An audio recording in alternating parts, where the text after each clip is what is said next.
price elasticity of demand. So let's start with this.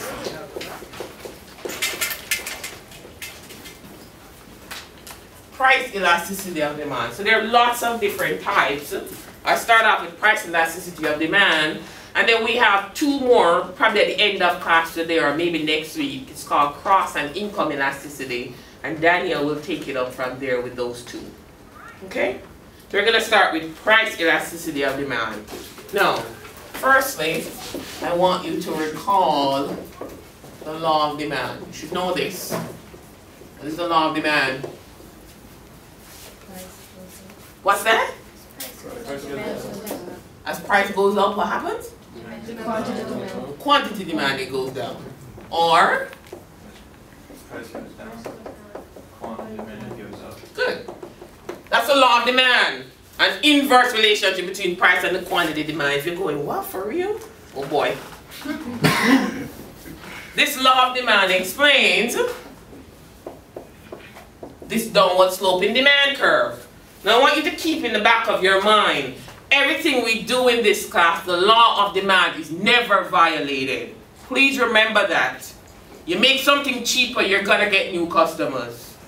You make something more expensive, you are going to lose customers. So the law of demand is never violated. Please keep that in the back of your mind as we go through this. So we're not confused about the direction that exists in terms of raising up the price, losing customers, lowering the price, gaining customers. But there's another piece of the story. We know when we raise the price, we'll lose customers. But is it the case that we lose a lot of customers or only a little bit? That matters. We know that when we lower the price, we're going to gain customers. But is it the case we're going to have a lot of new customers come in or only a little bit? That matters. So we're not interested right now in the direction that exists. We're now interested in the magnitude of the change. Is it the case that when you change your price, you get a big response from the market? Or is it the case that when you change your price, you get a small response from the market? If you're going to sell any good or service or resource, you need to know that. If you're going to have any business or work for anybody, you're going to have an understanding of elasticity. How exactly will the market react when you change your price? I'm going to show you how to measure it, and I'm going to show you how to apply this to business. So this price elasticity of demand, this, I'll give you a definition. The price elasticity of demand, what it does is, it measures how responsive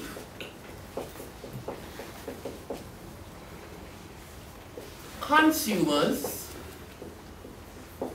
are to price changes.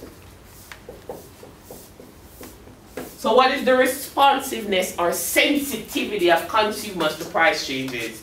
Is it a case that we get a big response or a small response? That's what we're going to be measuring with price elasticity of demand. So how responsive or sensitive are consumers to price changes? Now, before we get into the nitty-gritty of this, I want to show you some rule of thumb. Before we get into the nitty-gritty, some rules. First thing, when consumers are very responsive to price changes,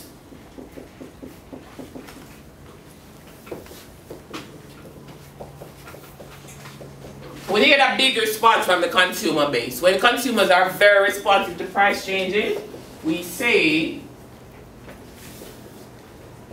demand is elastic. So get used to the language that we're going to be using. When consumers are very responsive to price changes, we say demand is elastic. Now, when consumers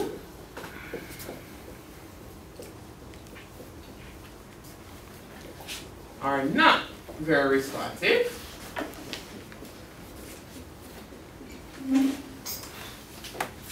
price changes, we say demand is, and we say inelastic. Consumers are very responsive to price changes. Demand is elastic. Consumers are not very responsive to price changes. We say demand is inelastic. Let the names remind you. Elastic means very flexible, very responsive to price changes. Inelastic, not very flexible, not very responsive or sensitive to price changes. Now, Jason, let's say you shop at Ralph's, yeah? And when you go to Ralph's, they have a big old banner, a sign that says sale. If you're like me, you get excited when you see these things. So you see this big old banner, it says sale. So you park your car real quick, get one of the trolleys, move, move, move. You go through the crowd, and when you enter, they have a table. You know the table, they put the stuff on sale. And you burrow through the crowd, and when you look on the table, only one thing is on the table. And they tell you this sale is 50% off. It's a good sale. I would fight or peppermint somebody for that. That's Black Friday. Look at the table, 50% off. You get in there, and the one item on the table is salt. What do you do? Probably buy it. You're going to buy some more? But are you going to call up friends and say, get over to the Ralph's because salt is on sale? No. Will you make that call? No. You're not going to be leaving the Ralph's with bags of salt on your back. I guess it's not that much of an issue with So salt. the law of demand will hold. You're going to buy more, but you're not going to go crazy about it. Right. Is demand elastic or inelastic in that example? Probably inelastic. Inelastic. You're not very responsive to the price changes. Yeah? Anybody here Apple person? Use Apple products? Yeah? Have you? 50% off. But this time, it's whatever iPad they have out. How do you react? Same sale, 50% off, but no, it's the iPad. What do?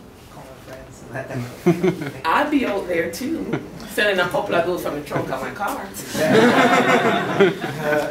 We're going to react a little bit differently, yeah? Elastic or inelastic? Elastic. Highly elastic. You're very responsive to the price changes. Now I want you to be very careful here. I don't want you to think of a good as only being elastic or only being inelastic. Because you say you're an Apple user, right? When they raise up the price on you, what do? Can you raise the price? Yeah, let's say they raise it up. I don't buy it. You don't buy it? 10% increase on an Apple product. You don't buy it? So you're not a very loyal Apple user, are you?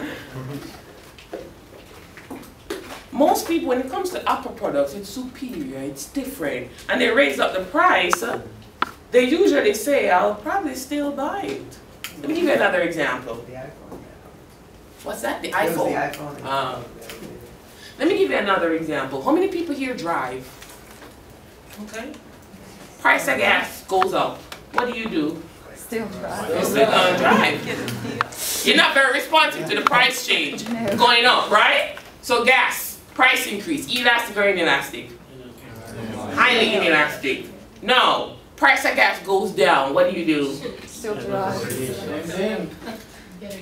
If you're like me, you get if you're like me, you get a little crazy. People call me up from Santa Barbara and they say, my car broke down. I'm like, you know what, I'll be there, don't worry. Driving all over town. You get a little bit excessive when the price goes down. So you get very responsive when the price goes down.